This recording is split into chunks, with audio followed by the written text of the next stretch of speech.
Meus irmãos, a paz do Senhor Jesus, mais uma vez, com grande alegria, nós estamos aqui, mais uma vez, no canal do Pastor Edivaldo, para trazer até os irmãos a lição de número 6, a abrangência universal da salvação.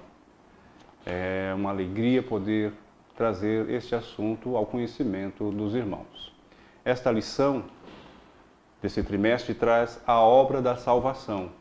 Ela foi escrita pelo nosso irmão Clayton Ivan Pomerani e vai tratar desse assunto da soteriologia.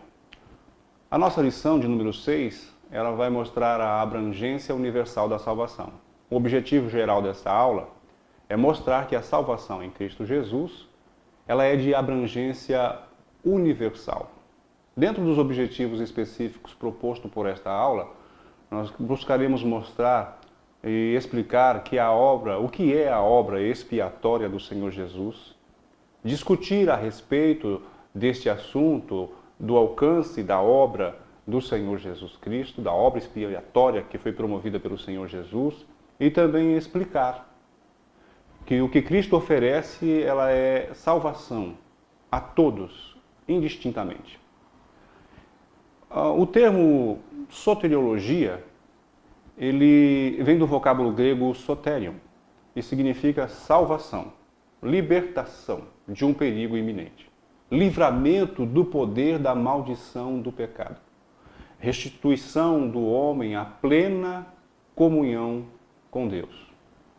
Soteriologia é, por definição, a parte da teologia que trata especificamente da salvação que fora efetuada cabalmente, completamente pelo Senhor Jesus Cristo. Bom, há um pensamento, uma crença de que todos serão salvos. Isso é chamado de universalismo ou salvação universal. Agora, o que de fato é isto? Há uma diferença entre universalismo e salvação universal. A salvação em si, ela é proporcionada a todos quantos reconhecerem e aceitarem o sacrifício salvífico do Senhor Jesus Cristo. O universalismo, ele é a crença no fato de que todos serão salvos. Há muitas pessoas que defendem esse ponto de vista do universalismo. O universalismo é a ideia de que todos os homens, em qualquer tempo, eles eventualmente irão para o céu com o Senhor Jesus. A ideia, o pensamento de que algumas pessoas, homens e mulheres, vivendo uma vida de tormento no inferno, ela é inconcebível para um Deus de amor e de misericórdia. Neste pensamento é impossível, por conta da sua grande misericórdia, Deus lançar alguém no inferno. Creem que Deus terá misericórdia de toda a alma vivente. Nós precisamos entender que as Escrituras, elas ensinam que algumas pessoas, que alguns homens irão passar a eternidade no inferno, enquanto outros irão passar a eternidade com Cristo. Nós não vamos entrar no mérito do arminianismo, do calvinismo, porque não é esta a proposta da nossa lição. O interessante para nós é saber o que a Bíblia diz. A Bíblia prova que o homem, ele é responsável por si mesmo. E nós vamos encontrar na Bíblia que aqueles que não crerem no Evangelho, eles irão habitar no inferno para sempre. Marcos 16:16, ele assevera o que eu estou afirmando. As palavras do próprio Senhor Jesus, elas confirmam esta situação em que os remidos vão estar no céu, passar no céu, essa sua eternidade, e que os ímpios, eles irão passar no inferno. A proposta está revelada na palavra de Deus, Mateus capítulo 25 e o verso de número 46. Lá está escrito que irão estes para o castigo eterno, porém os justos para a vida eterna. Meus irmãos, é interessante nós notarmos que alguns acreditam que aqueles que no inferno forem lançados, eles eventualmente deixarão de existir, serão aniquilados.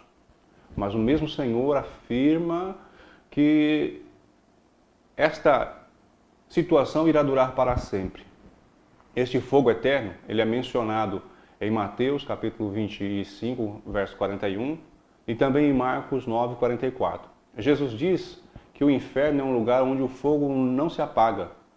E se ele não se apaga é porque vai durar para sempre. Bom, a lição, ela traz, no tópico 1, a obra expiatória de Cristo. O que é isto? A necessidade da expiação é o assunto do primeiro item, né, o subitem 1 do tópico 1 da nossa lição. A palavra expiação, ela significa cobrir. Comunica a ideia de cobrir o pecado mediante o pagamento de um resgate. De modo que haja uma separação ou uma restituição adequada para aquele delito que se fora cometido.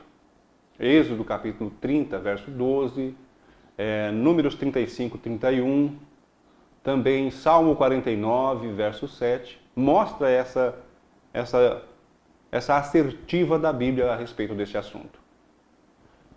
A necessidade da expiação surgiu do fato de que os pecados de Israel, caso não fossem expiados, sujeitariam os israelitas à ira de Deus. Por conseguinte, o propósito do dia da expiação, do Yom Kippurim, era prover um sacrifício de amplitude muito mais ilimitada para que cobrisse todos os pecados que porventura não tivessem sido expiados mediante o sacrifício oferecido no decurso daquele ano. Dessa maneira, o Yom Kippurim, o dia da expiação, ela oferecia, né, uma segunda chance, uma nova oportunidade. Dessa maneira, o povo seria purificado dos seus pecados do ano que se findava e afastaria a ira de Deus e manteria a comunhão com Deus naquele novo ano que se iniciava. Hebreus, capítulo 9 e 7, mostra essa condição. Nós precisamos entender que sem derramamento de sangue não há remissão. Foi assim desde o princípio. Quando o homem pecou, quando o homem veio a desobedecer a Deus, a deixar de amar o seu Criador, ele cometeu uma infração. A resposta resultante desse ato infracionário foi a entrada do pecado no mundo. Quando Adão e Eva, sua mulher, cometeram o primeiro pecado, eles foram destituídos do caráter divino, da comunhão que gozavam com o Senhor Deus. Viram que estavam nus. Sentiram-se vergonha do seu ato. Cobriram-se, então, com folhas. Fizeram uma cobertura do seu próprio corpo com folhas. O Senhor Deus, ele, ao contemplar a miséria do homem, a desobediência do homem, ele provê a morte de um outro animal, um primeiro sacrifício vicário, um primeiro sacrifício substitutivo. O próprio Deus, imolar um animal e com a pele daquele animal, ele cobre a indecência, a vergonha do homem. Ele mata uma vítima inocente para propor a cobertura, para cobrir a vergonha do homem. Nós queremos mostrar com isso que o primeiro ato de expiação é resultante dessa desobediência. Uma vítima inocente é sacrificada para cobrir a nudez do homem. Daí parte-se, lá em Levíticos, essa ideia de o sacrifício de uma vítima inocente para restituir, para cobrir a indecência do pecado.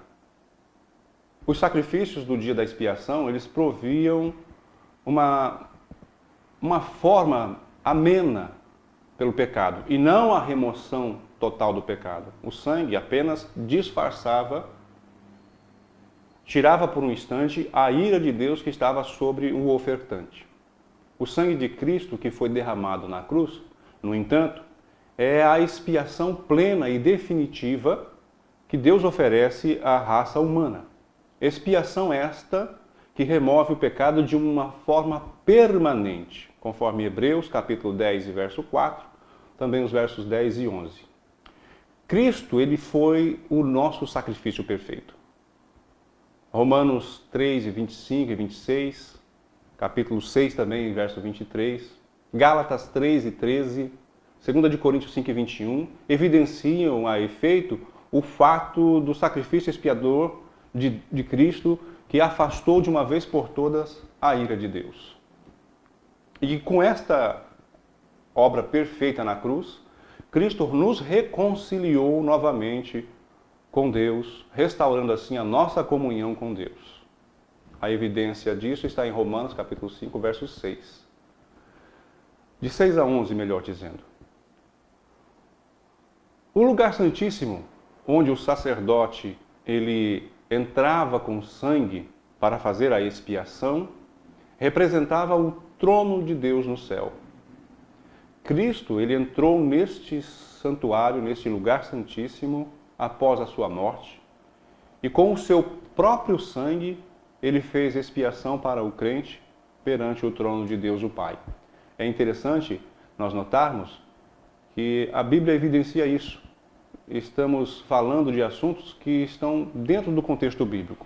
Êxodo capítulo 30, verso 10, foi o que citei, e Hebreus capítulo 9, versículos 7, 8, 11 e o capítulo 12, os versos 24 a 28.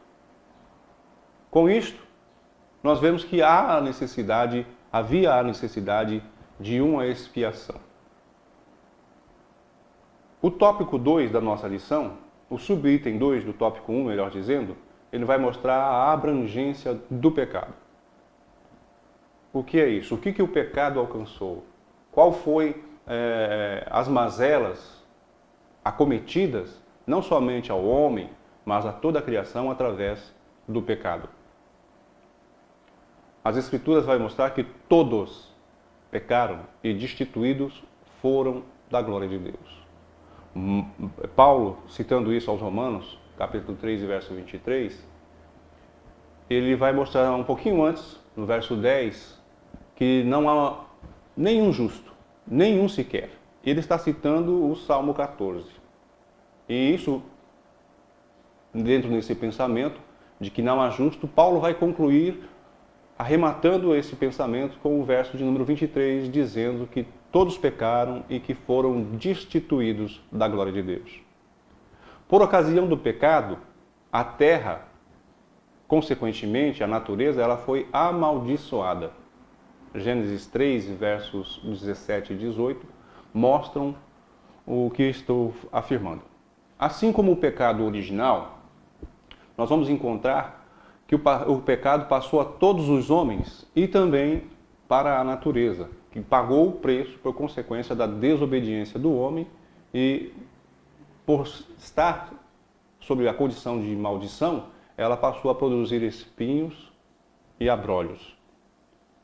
E nós vamos encontrar a palavra de Deus dizendo que a própria terra geme por essa condição. Ela aguarda a plena restauração por meio da redenção dos filhos de Deus. Isso que eu estou dizendo está na segunda carta de Pedro, capítulo 3, verso 13. Romanos 8, os versos 20 e 21 também afirmam isso. O que é resultante disso é o que nós estamos vendo hoje.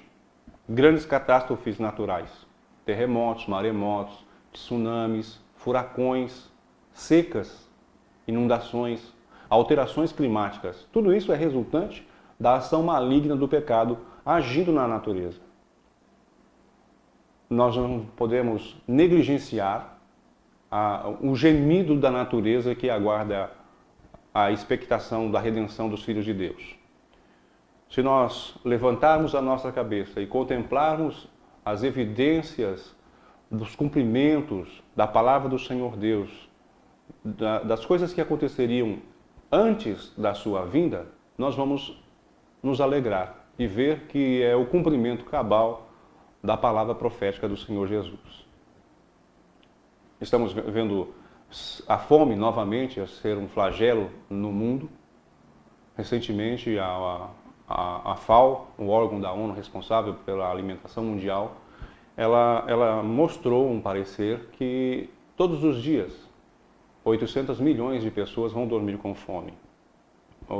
Havia um projeto para que até o final desse ano fosse amenizado este problema, mas devido aos conflitos, rumores de guerra, as secas em determinados lugares, inundações, a produção de alimento no mundo ela caiu. Resultante, então, novamente nesse grande flagelo da humanidade, que é a fome, e que assola e que mata todos os dias. Nós estamos vendo também a manifestação climática que ocorre no hemisfério norte. Nessa temporada de furacões nos Estados Unidos, nunca houve um período com tanta incidência de furacões como esse que está acontecendo neste ano. É sempre um furacão pior do que o outro. Nós vamos observar que desde o Katrina até recentemente o Irma, e agora o Nathan, que está assolando lá, já saiu da classe de furacão, está como uma tempestade tropical, nós vamos ver que há um cataclisma na natureza. A situação, ela parece que a cada dia se avoluma. E com isso, nós que somos detentores da esperança de um dia estar com Cristo, devemos estar vigilantes. A proposta desses mistérios estarem acontecendo é justamente para cumprir os dias que antecedem a vinda do Senhor Jesus. O pecado, portanto, ele é uma tragédia contra tudo aquilo que Deus criou. Muito bem. O item 3, o subitem 3, a expiação de Cristo, nós vimos nas lições anteriores, os sacrifícios do Antigo Testamento eles apontavam para uma obra expiatória de Cristo lá na cruz do Calvário. Deixa eu mostrar aqui o que é expiação e mostrar que a expiação ela é maior do que a propiciação. A palavra propiciação ela carrega consigo uma ideia básica de apaziguamento ou de satisfação, especificamente em relação a Deus. A propiciação ela é um ato de duas partes que estão envolvidas ali entre apaziguar a ira de uma pessoa ofendida e a reconciliação com ela. Então há um mediador de conflito envolvido neste ato de propiciação. Jesus, ele não somente foi a nossa expiação, mas ele também é a nossa propiciação. Em Romanos 3, os versos 24 e 25, os crentes em Cristo foram justificados gratuitamente por graça, por mérito, por dom imerecido mediante a redenção que há em Cristo Jesus. E quem nos proporcionou isto foi o poder do sangue de Cristo. Como propiciação mediante a fé, o Senhor, ele manifestou a sua justiça e por ter Deus tolerância, deixado então impune os pecados que anteriormente foram cometidos. Nós vamos ver que a propiciação ela é só também uma cobertura, assim como a tampa da arca era chamada de propiciatório. Ela só cobria a tampa. Lembra-se que no dia da expiação, no Yom HaKippurim, o Yom HaKippurim é o dia da propiciação, é também chamado de dia das coberturas ou dia das propiciações. Lá em Levíticos capítulo 23, os versos 27 e 28, eles mostram como é que o sacerdote, na verdade o sumo sacerdote, ele entrava no Santíssimo Lugar e aspergia o sangue da oferta sobre a tampa do propiciatório, com o objetivo de cobrir o pecado alheio. Essa tampa, ela tipificava Cristo, que cobriu os nossos pecados diante do Senhor Deus. O escritor aos Hebreus, ele esclarece que essas coisas eram simbólicas, eram meros símbolos. Assim como o sacerdote, o sumo sacerdote, ele entrava com essa oferta no dia de expiação para oferecer um sangue sacrificial. O Senhor Jesus Cristo levou o seu próprio sangue como sacrifício, não perante uma tampa propiciatória literal, mas ele próprio foi a nossa propiciação na presença de Deus, o Pai, lá no céu. Propiciação é o ato sacrificial pelo qual Deus se torna propício. Significa simplesmente que Deus se torna favorável a receber a oferta de alguém. Já o fato da expiação é um ato pelo qual o pecado ele é cancelado, ele é anulado, ele é apagado do registro. Então o objetivo da expiação é o pecado e o objetivo da propiciação é Deus. Deus se torna favorável em receber a oferta do ofertante. Muito bem. O tópico 2 da nossa lição, o alcance da obra expiatória de Cristo, vai mostrar a impossibilidade humana. O que é isto? É impossível ao homem, ele de si mesmo, alcançar a condição de justiça diante de Deus. Romanos 3, os versos 19 a 20, mostra que nós sabemos o que a lei diz. E a lei diz que aos que estão debaixo da lei, o diz, para que toda boca esteja fechada e todo mundo seja condenável diante de Deus. Por isso, nenhuma carne será justificada diante dele, Deus, pelas obras da lei, porque pela lei vem o conhecimento do pecado. Nenhum ser humano pode, por esforço próprio, se justificar diante de Deus. Os sacrifícios levíticos, eles só cobriam o pecado. Me recordo do escritor aos Hebreus dizer, porque tendo a lei a sombra dos bens futuros, e não a imagem exata das coisas, a Bíblia vai dizer que nunca, eu vou frisar bem essa palavra, nunca, pelos mesmos sacrifícios que continuamente se oferecem a cada ano, podem aperfeiçoar aqueles que se chegam. Porque é impossível que sangue de touros e de bodes tire o pecado. Hebreus, o capítulo 10, versos 1 e 4. Observando então a palavra de Deus, nós concluímos que é impossível ao homem se justificar por méritos próprios. Não há a menor possibilidade de alguém se justificar diante de Deus. Eu já disse e reitero que Paulo, citando o Salmo 14, ele vai dizer em Romanos que não há nenhum justo, nenhum sequer. Dada a impossibilidade humana, o que Deus fez?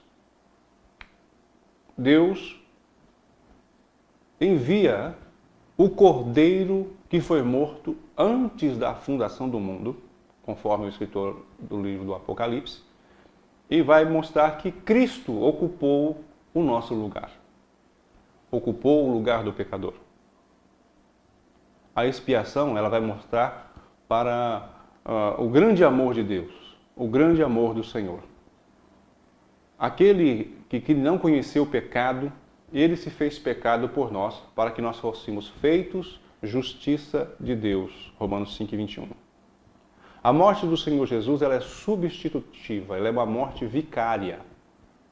Porque é isso que o Senhor Jesus é para nós. Ele é o nosso vigário. O Senhor Jesus é o nosso vigário. Ele é a nossa substituição. Ele é aquele que morreu em nosso lugar. A morte que ele morreu era a morte do homem pecador.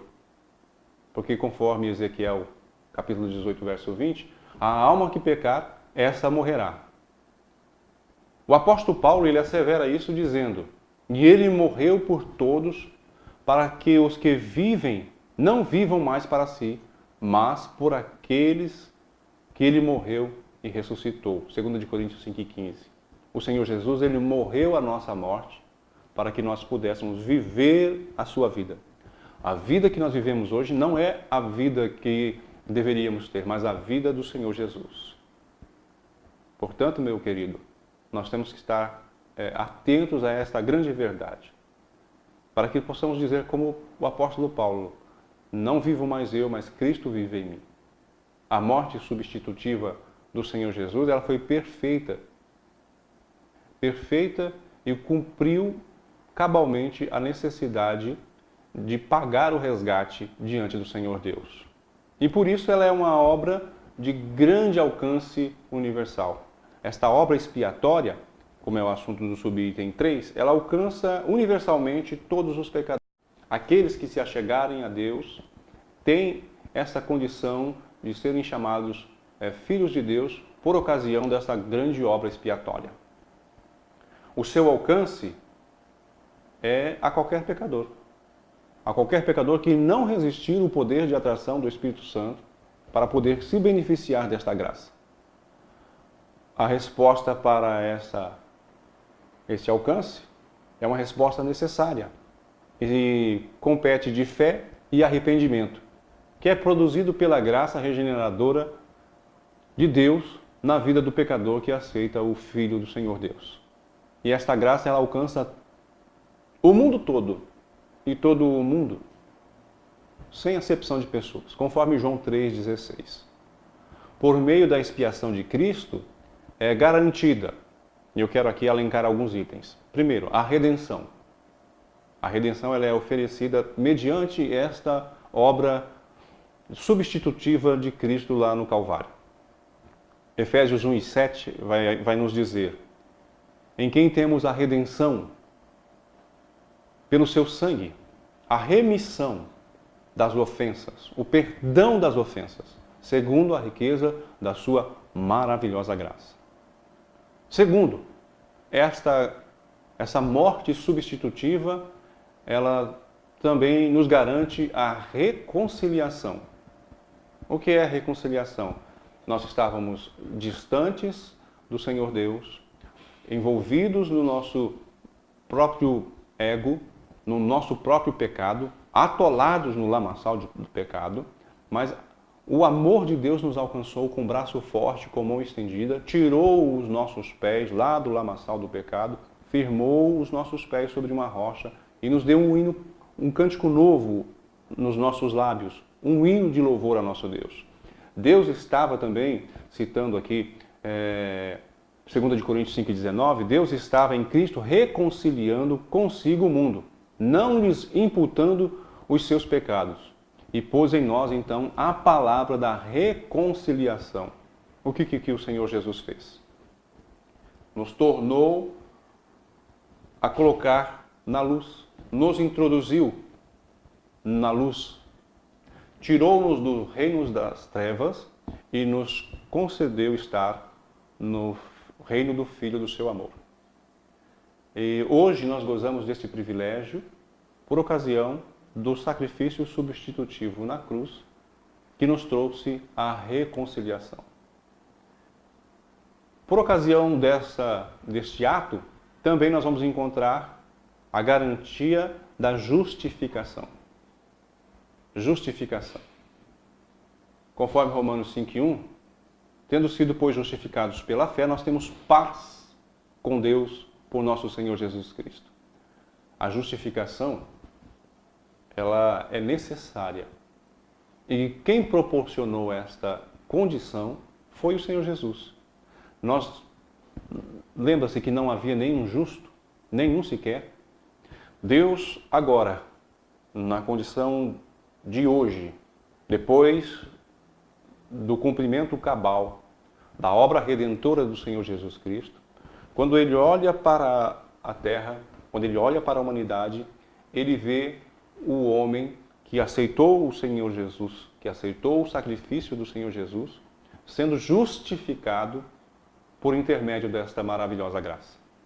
A justificação, ela nos promove estar nesta condição E o que nós não podemos deixar é de perdermos essa condição de justificação.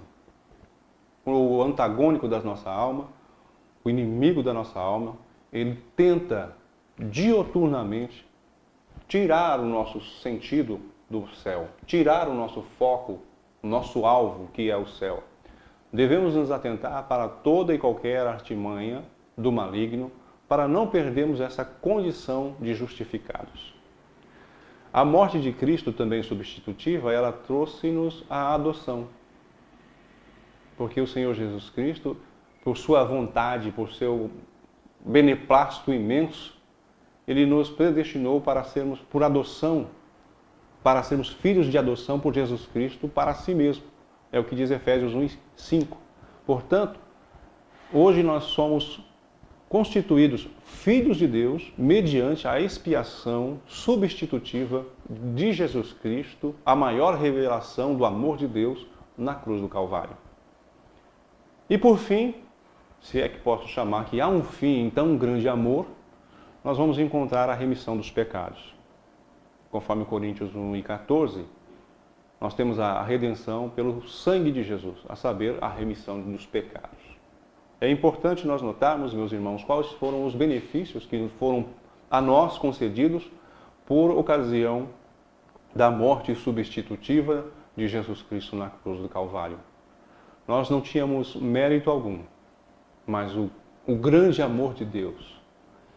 Como é que eu vou mensurar, se é que pode mensurar, o grande amor de Deus que é revelado no Evangelho de Jesus, revelado em João 3,16. Nós vamos ver que há uma singularidade neste amor. Se nós pudéssemos mensurar, teríamos que nos reportar a Isaías, capítulo 45, 43, verso 25, que diz que o Senhor Deus, o próprio Pai dizendo que eu mesmo é quem perdoo os vossos pecados por amor de mim e deles não me lembro mais. Portanto, qual é o tamanho do amor de Deus? É o tamanho do próprio Deus. Ou seja, não há limites para este amor. E nós vamos encontrar a expressão deste amor revelada na manifestação carnal do seu Filho Jesus Cristo, que morreu a nossa morte na cruz do Calvário, nos oferecendo assim, por este ato expiatório, a adoção, a justificação, a remissão dos pecados, a libertação total das algemas satânicas e nos legar de novo a imagem de Deus perdida no pecado original. É o tópico 3. Cristo oferece salvação a todo mundo.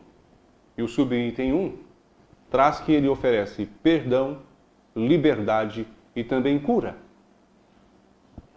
Quando eu falo de perdão, eu entendo que perdão é a remissão de pena, ou de ofensa, ou de dívida, um indulto que fora promovido. Também é um ato pelo qual uma pessoa ela é desobrigada de cumprir o que era o seu dever ou obrigação por quem competia exigi-lo. É isso que diz o dicionário, o que é o perdão. Na Bíblia, a palavra grega traduzida por perdão, ela quer dizer literalmente abrir mão, deixar ir embora. É como se alguém perdoasse, é como se alguém abrisse mão do pagamento de uma dívida. E foi isso que o Senhor Jesus nos proporcionou. Também nos proporcionou libertação. Libertação é a ação ou o efeito de pôr ou se pôr em liberdade, em liberação, estar livre. E por fim, cura, que é o assunto do nosso subitem 1 do tópico 3. A cura ela é uma promessa que fora feita pelo Senhor Deus desde os dias de Israel no deserto. A presença de Deus entre o povo ela era a garantia da provisão e saúde, e em todos os seus aspectos, quer físicos, emocionais e espiritual. A doença ela entrou no mundo através da queda do homem. O pecado de Adão e Eva, ele introduziu a morte e a enfermidade e a debilidade na humanidade. A soberana vontade de Deus, ela não incluía as doenças no ato da criação. Porque o maior prazer de Deus é abençoar. Porque Deus tem alegria e prazer em abençoar. A alegria do Senhor é a nossa força, lembra? Neemias 8:10. Portanto, essa condição que assola o gênero humano, moléstias, enfermidades, pestilências, tudo isto é consequência do ato pecaminoso dos nossos pais, dos nossos primeiros pais, o Adão e a Eva. A salvação, ela é para todo mundo. Porque, continuando, João 3:16, o verso 17, que vem a seguir, diz que Deus enviou o seu Filho ao mundo, não para que condenasse o mundo, mas para que o mundo fosse salvo por ele. E se nós nos atentarmos um pouquinho, nós vamos observar que os maiores sermões de Jesus Cristo foram ministrados a uma única pessoa. Em João 3, melhor dizendo, no capítulo 3 de João, nós vamos encontrar Nicodemos. E já logo em seguida, no capítulo 4, a mulher samaritana que estava no poço de Jacó. O primeiro sermão, capítulo 3 de João, fala da necessidade do novo nascimento para a salvação.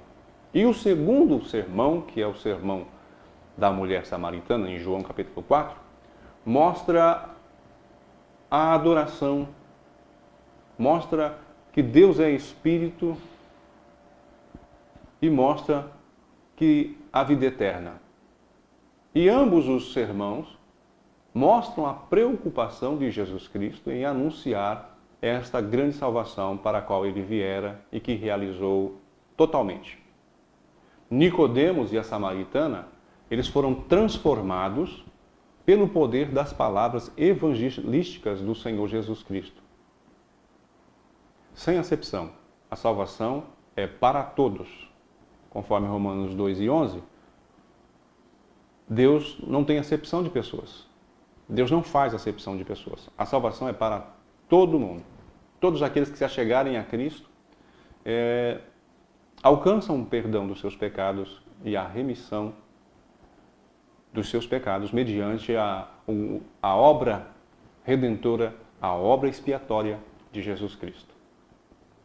O subitem 3, a responsabilidade do cristão, nós vamos encontrar dentro desse aspecto a responsabilidade de todo cristão.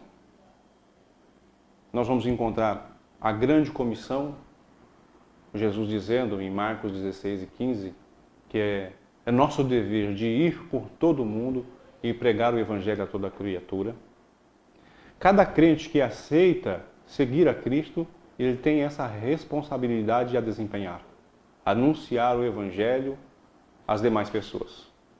O próprio Senhor Jesus, ele espera que assim se faça. E é dever de cada cristão obedecer às ordenanças do nosso Deus. O mais maravilhoso nisto é que Deus nos salva do mundo pelo seu poder, nos enche do seu Espírito, nos dá algo que é próprio seu, nos envia de novo ao mundo para anunciarmos a salvação ao mundo. Veja que interessante. Resgatados do mundo, transformados pelo poder da palavra, enviados novamente ao mundo para salvar o mundo. Nós somos, então, testemunhas do sacrifício de Jesus Cristo. Nós somos testemunhas da obra redentora de Jesus Cristo, da obra expiatória do Senhor Jesus. E sobre os nossos ombros pesa esta grande responsabilidade. E podemos também dizer, como o apóstolo Paulo, ai de nós, se nós não nos atentarmos para esta condição, porque pesa sobre os nossos ombros esta grande responsabilidade. Deus espera que nós, como corpo militante de Cristo sobre a terra,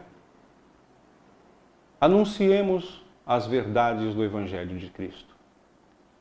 É o mínimo que Deus espera que nós façamos. anunciarmos a salvação do nosso Deus. Portanto, meu querido, não temos como nos excusar, não temos como nos desculpar. Nós temos esta grande responsabilidade de anunciar, de pregar o Evangelho, quer em tempo, quer em fora de tempo. Porque a nós nos é dada esta ordenança. E como filhos obedientes, nós devemos estar cumprindo todo o Evangelho, proclamando bem alto, erguendo bem alto a bandeira ensanguentada do Calvário, dizendo que Jesus Cristo é o Senhor, para a glória de Deus Pai. Eu quero concluir este assunto dizendo que o Senhor nosso Deus, Ele é um Deus de compaixão, Ele é um Deus misericordioso, Ele é amor, mas também é um Deus de justiça. E que o plano salvífico de Deus, que fora executado plenamente pela pessoa bendita de Jesus Cristo, Ele provê a salvação a todo ser humano. Eu quero embasar isso, a todo. Porque todos possuem uma alma.